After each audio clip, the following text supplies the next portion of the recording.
ইংল্যান্ডের তারকা অলরাউন্ডার ও অধিনায়ক বেন স্টোকস আন্তর্জাতিক ক্রিকেট থেকে অবসরের ঘোষণা দিয়েছেন।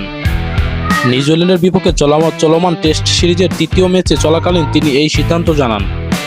ক্রিকেট বোর্ড ও ম্যাচ সূত্রে জানা গেছে, ম্যাচের মধ্যেই স্টোকস তার সতীর্থদের সামনে অবসর ঘোষণা করেন, যা স্টেডিয়ামের দর্শকদের মধ্যে আবেগঘন পরিবেশ তৈরি করে। এরপর মাঠে তাকে গার্ড অব অনার দেওয়া হয় এবং দর্শকরা দাঁড়িয়ে তাকে সম্মান জানান। স্টোকস তার সিদ্ধান্তের কারণ হিসেবে দীর্ঘ সময়ের শারীরিক ও মানসিক চাপ এবং ক্লান্তিকে উল্লেখ করেছেন। তিনি জানিয়েছেন, আন্তর্জাতিক ক্রিকেটে থেকে সরে দাঁড়ালেও তিনি ঘরোয়া ক্রিকেট ডারহাম দলের হয়ে খেলা চালিয়ে যাবেন।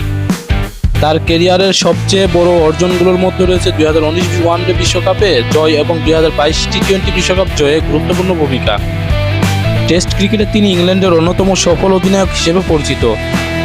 ক্রিকেট বিশ্লেষকদের মতে, স্টোকসের বিদায় ইংল্যান্ডের ক্রিকেটের জন্য একটি বড় শূন্যতা তৈরি করবে, বিশেষ করে টেস্ট ফরম্যাটে তার নেতৃত্ব ও অলরাউন্ডার পারফরম্যান্সের কারণে।